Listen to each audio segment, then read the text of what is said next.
Exemple TV et Boti Zéro Bêtise TV. Fidèle amis internautes, ba maman, ba papa, ba tantine, ba yaya, ba rési baza, monsieur le journaliste Nabino Naye Lisusu. Quand vous avez confiance dans l'exemple télévision, vous avez confiance dans Zéro Bêtise TV. Est-ce que vous avez bien? Zéro Bêtise TV. Zéro, il y a chiffre 0, mais 0, il y a lettre. Au bêtise Z-E-R-O, espace Bêtise TV. Au monde, il y a news, il y a actualité, il y a solo, il y a sûr. Oui, il y a bêtise. Parce que beaucoup de bêtises, beaucoup de théâtre, musique, cinéma. Nyonso, bah émission il y a bien, il y a politique, il y a chronique musicale, il y a chronique sportive. Alors bon s'abonner massivement. Yo mutoboya bêtise, yo mutoboya anti-valeur, yo mutoboya rabumbindo, yo mutoboya rabatitre à l'okuta, yo mutoboya bêtise. Alors place à malonga yo s'abonner. Et un exemple de télévision. Zéro bêtise de télévision et ça wana pona bino. Papa, maman, yaya ndeko tata moi si. Yo mtoro talanga yo linga barezi baza. Au PC confiance dans l'exemple de télévision alors to yelbino Zéro Bêtise TV. Au boya bêtise, au boya anti-valeur, au boya loro mabe na matoyi. To fongole Léopold. Zéro Bêtise TV. Zéro Bêtise télévision au côté YouTube. Au bêtise Zéro Bêtise TV. Zéro ya chiffre était zéro ya lettre. La surprise ya kafu ya kafu ya kafu. Barezi baza to moni confiance au PC na exemple de télévision. Ya on to yelbino Zéro Bêtise télévision. Tout le monde on a Zéro Bêtise télévision. Alors tout ça on pour na binorara. Le bien ya rosa les a place au bako bakomara s'abonner. So au continent YouTube au bêtise Zéro Bêtise TV. Au moins on a place on rouge s'abonner au cliquer là wana. Au moins notification mon raison mon pandi moi cloche mon wana. Pas au fini au notifier et ça la bien Zéro Bêtise TV. Bah maman bah maman Zéro Bêtise télévision moi on a bino. Bah maman penanga na moi on a bino. Alors bah maman bo panza message bo benga ba tantine ba yaya ba ndeko ba voisin bo sopa na ebele na Zéro Bêtise TV. Zéro Bêtise télévision. Pour s'abonner massivement à Zéro Bêtise télévision, veut dire que abonnez-vous massivement à Zéro Bêtise TV. Bah maman bah maman moi na bino yo ba rezi baza. Confiance sur vous un exemple de télévision, vous pouvez s'en à Zéro Bêtise TV. Bon théâtre ya kafu ezanga bêtise. Théâtre papa maman bana borota la en famille. Émission papa maman bana borota la en famille. Zéro Bêtise TV. ZB télévision Zéro Bêtise TV. Ah, chaîne à malamu. Ezanga bêtise. Buzo bakune zate. So buzo bezali. Na habité quoi. Et où ta wa ponga mo barezi baza. Monsieur le journaliste. Muto habite déontologie musala ou. Muto fana na ban ya classe. Toi na bongo pe kabosh pe bongo eza. Zéro Bêtise TV to yelbino. Abonnez-vous massivement. Abusement même. Beau abuser tout et abonnement à Zéro Bêtise télévision. Yo muto za un exemple de télévision. Ya kanoka mbango na Zéro Bêtise TV pour rater. Zéro Bêtise TV.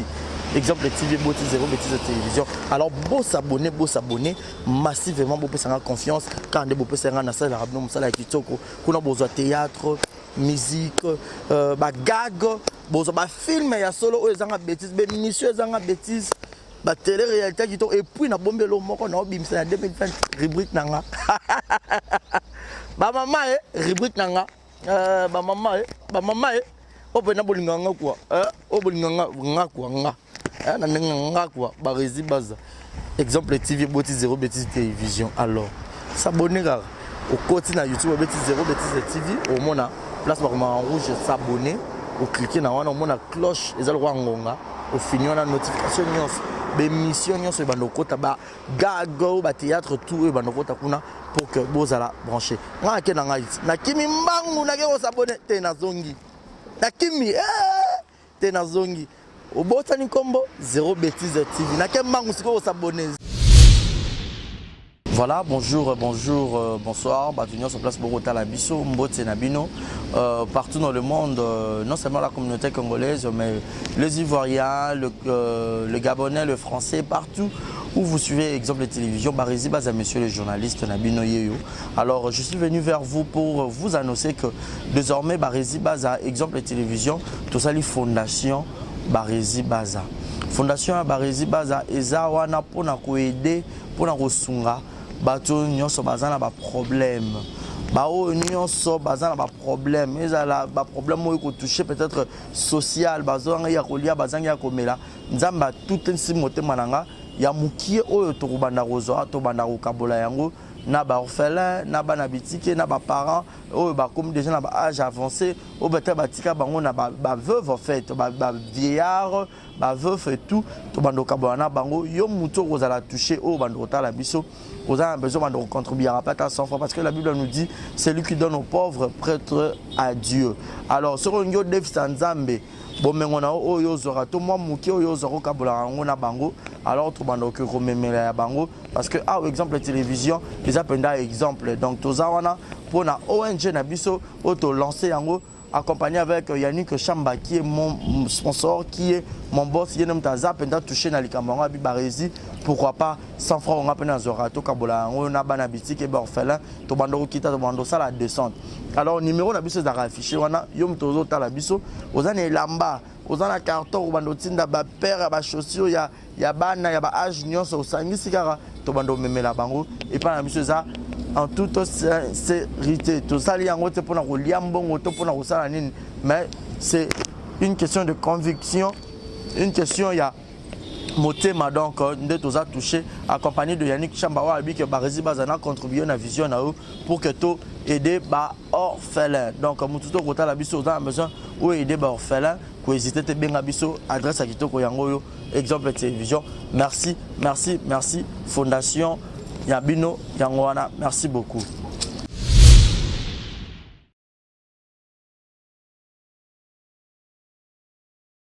Moutapembe Moutouamwendo, Barézi Baza, monsieur le journaliste. Moutunion sous a besoin d'un teint uniforme. Pour ceux qui tiennent, ils ont un cancer, baride na misapi, couleur yakito kozate, batba wanda otonga onanzela, batba wanda otala yote. Madame Ria nakati à Londres. Ah, mais une solution. Solution, ils ont mafuta o ya sali, ils ont la base ya naturel.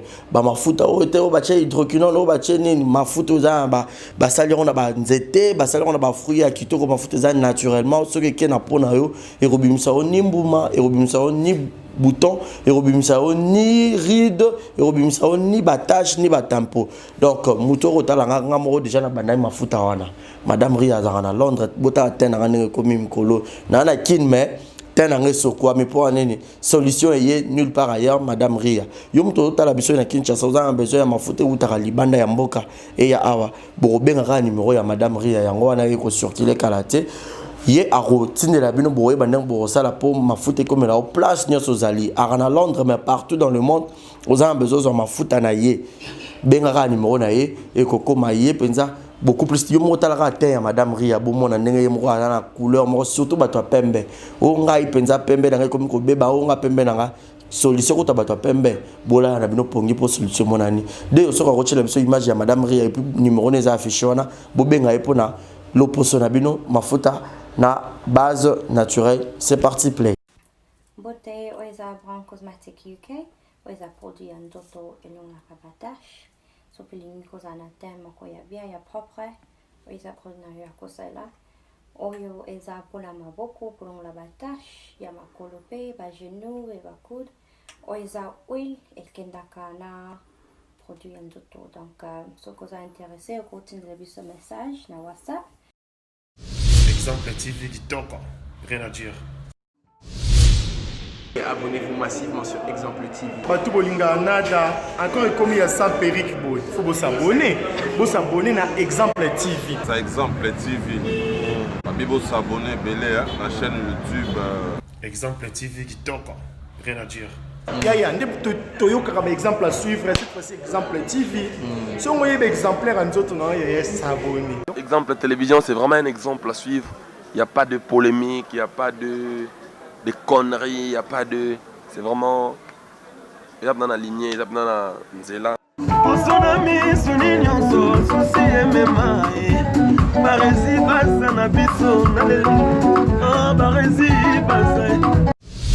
Exemple TV Kitoko, rien à dire. Je me suis senti soutenu par mon âme. aux États-Unis, dans ma chambre, j'allais transformer en une chambre, en un lieu de retraite. Je pouvais suivre l'assemblée là, dans la présence de Dieu. Et là, on me réconfort. Pourquoi? Parce que je suis pu être soutenu, j'avais un support que vous êtes, qui avait été tous. À vous également, j'aimerais dire pardon. Mais rassurez-vous d'une chose. C'est que ce maître que vous avez vu il y a quelque temps. D'abord, je suis en train de vous dire que je dis toute cette tumulte, tout ça va au contraire n'a rien à voir avec l'artiste qu'on a été quand même.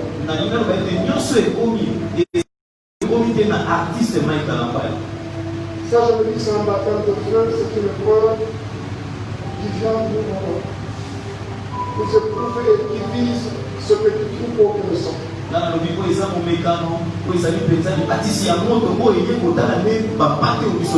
Mais rassurez-vous que dans le jour qui vient, je serai vraiment meilleur que vous ne pouvez pas l'imaginer.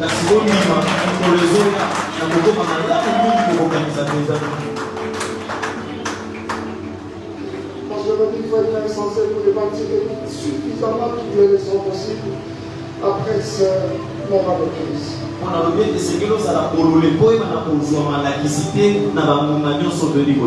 Je donnerai tout de moi.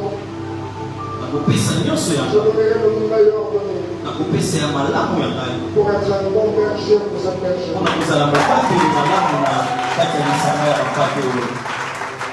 Je donnerai le meilleur de moi pour être un bon serviteur, un bon disciple.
Pardon. Tendez vos mains sur lui et dites quelque chose à Dieu pour lui. Un nouveau départ. Un nouveau départ. Une nouvelle force. Un renouvellement du Saint-Esprit. Un réfléchissement dans nos options pour que réellement l'œuvre de Dieu progresse. Dites quelque chose au Seigneur.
Seigneur, merci. Parce que ce soir, tu es Dieu et tu restes Dieu. Tu nous dis que nos pensées ne sont pas tes pensées. Nous savons que là où tu es dans ta main, tu restes Seigneur et tu restes magnifié. Voici ton fils, ton serviteur, aux mains de ton envoyé. Je voudrais ici que toi, qui l'accueilles en ce temps précis et qui restaure toutes choses de sa vie, que tu restes la seule lumière de sa vie. Merci. Parce que dans son cœur, le poids a été ôté et qu'à présent, une huile fraîche est répandue. Je te rends gloire parce que tu es le Dieu de ton peuple et de ton fils. Sois exalté pour ce que tu sais faire. Au nom de Jésus.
Asseyez-vous.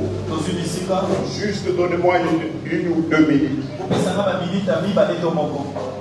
La première minute, je voudrais dire ceci. Le bishop qui vous a été présenté,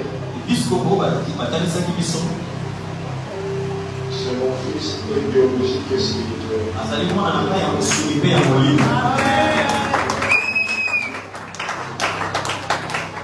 J'ajoute, c'est mon administrateur, mon secrétaire général.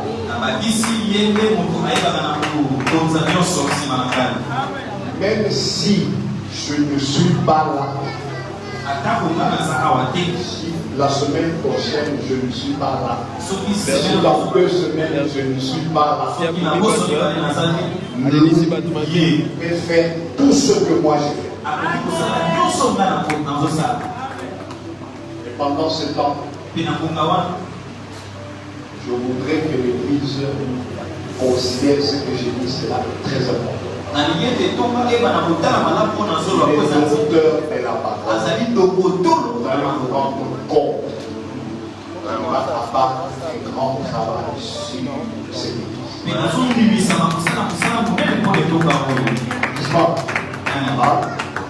Il est aimé par rapport à Elka. Amen. Merci, papa. Voilà ce que je voulais dire dans la dernière minute. C'est que considérons les choses de Dieu à la manière de Dieu.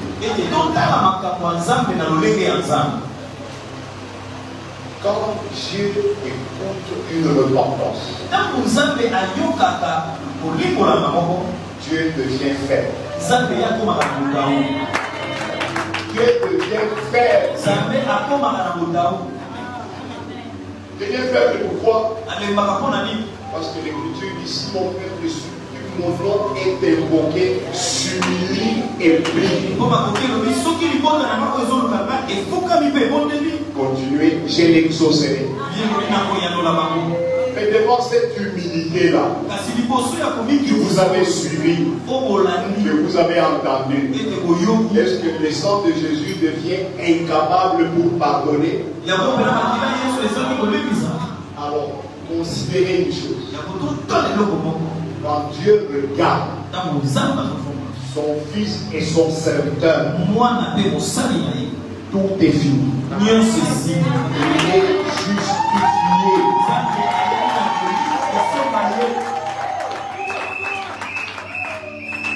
Je vais vous dire ça autrement.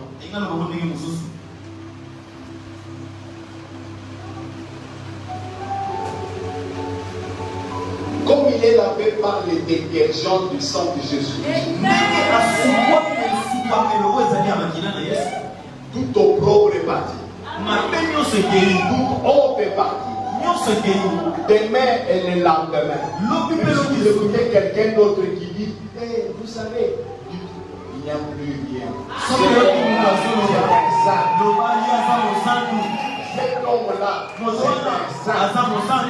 il est cet homme.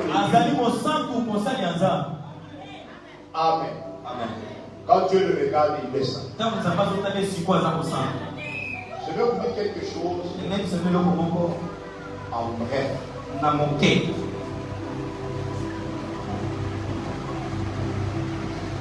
On se voit régulièrement avec le pasteur MK. Tout le monde a mis un pasteur MK. L'adoption a commencé depuis longtemps. Mais je voudrais vous dire ceci. Avant de venir ici, que moi je vienne, lui était aux États-Unis. Il était à Dallas. Où moi je l'avais précédé un mois et demi avant à Dallas. J'étais aussi ailleurs. Mais à Dallas, je l'ai précédé pendant un mois et demi. Je vous ai dit ceci le premier jour.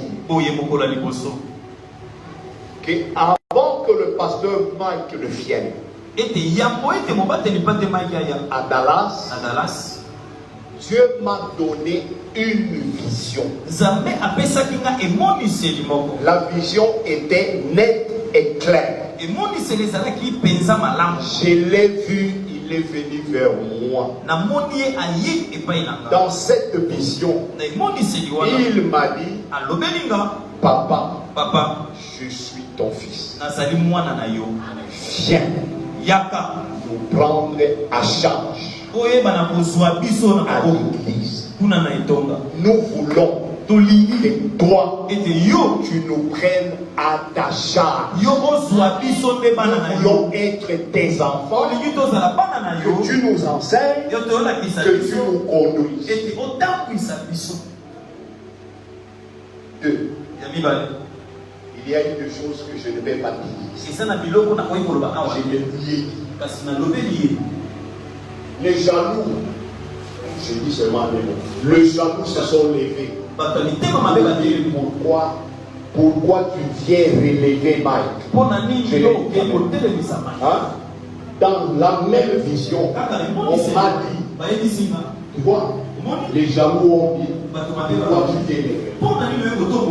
Celui qui m'a donné l'ordre, celui qui m'a donné la vision, et moi j'ai dit la vision, je ne vais pas. C'est la raison pour laquelle j'ai arrêté les autres missions, les autres états. J'ai un visa qui expire au mois de mai. Mais je suis venu directement ici. Amen. Amen. Parce qu'il fallait que je plaise à Dieu.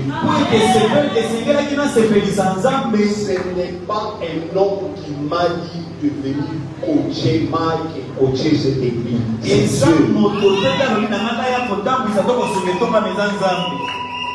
Sauf si vous là, vous dites non, nous refusons ce que Dieu t'a dit. Vous fermez la porte. Je m'en dirai.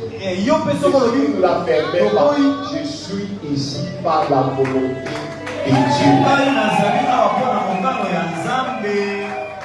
C'est pour cela que je me sens chez moi.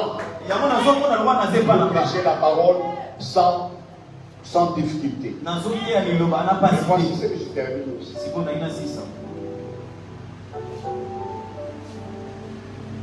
J'étais avec MK, avec d'autres frères. Nous avons constitué une délégation aller dans sa belle famille. Dans mon téléphone, j'ai des images. Je ne vais pas vous décrire ces images. C'est grave la manière dont on a voulu faire ce livre. Tout ce que je sais, ce que je peux vous dire, c'est qu'on a pris le symbole de la dot qu'il a donné par son beau-père, qui est un pasteur. Il a pris ça, il a jeté, il a mis ça dans la poche de quelqu'un, il dit allez, voici votre dot, c'est fini, partez, il n'y a plus rien. Quand on restitue la dot, c'est-à-dire quoi? Je ne sais pas lui qui a demandé. Je ne sais pas lui qui a demandé. On a restitué ce n'était pas la dot, ce qui symbolisait la dot. 25, 22 dollars. On dit 22 dollars. On a mis ça. Et nous avons fait tout le réunion avec le pasteur. Nous sommes réunis ensemble. Le Seigneur nous a conduits. C'est les images. Pasteur Mike s'est levé. Nous sommes allés avec lui dans le temple. Dans l'église où on s'est réunis. Il a pris la dot que l'on lui a restituée. Il a déposé sur l'autel. Il s'est mis à genoux là-bas. Il a prié. Il a dit à Dieu, moi on m'a restitué la dot. Il n'y a plus rien. Dans cette dot, et la dot. Occupe-toi de cette affaire. Quand il a terminé, j'ai les images. Nous avons prié sur cette affaire au ciel.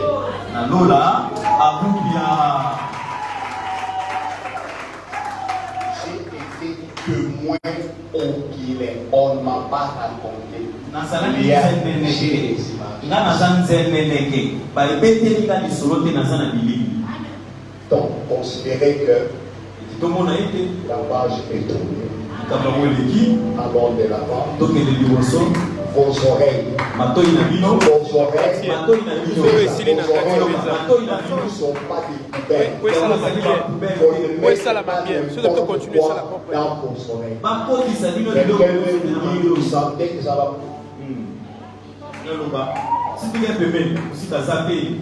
Que Dieu vous bénisse à vos moments.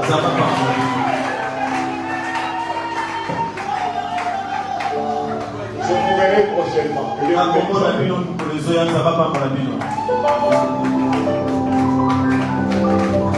Que Dieu soit loué. C'est le moment des offrandes. Amen. Je ne vous dis pas combien. Exemple TV Kitoko, rien à dire. Abonnez-vous massivement sur Exemple TV. Batou bolinga nada encore comme il y a sans périque boy. Faut vous s'abonner. Vous s'abonner à Exemple TV. Ça Exemple TV. Babibo s'abonner belé la chaîne YouTube. Exemple TV Kitoko, rien à dire. Yaya, toyoka comme exemple à suivre, cette fois-ci Exemple TV. Si on voyait exemplaire en autres, non, il s'abonner. Exemple télévision, c'est vraiment un exemple à suivre. Il n'y a pas de polémique, il n'y a pas de conneries, il n'y a pas de... C'est vraiment... Il y a dans la lignée, il y a dans la nzela.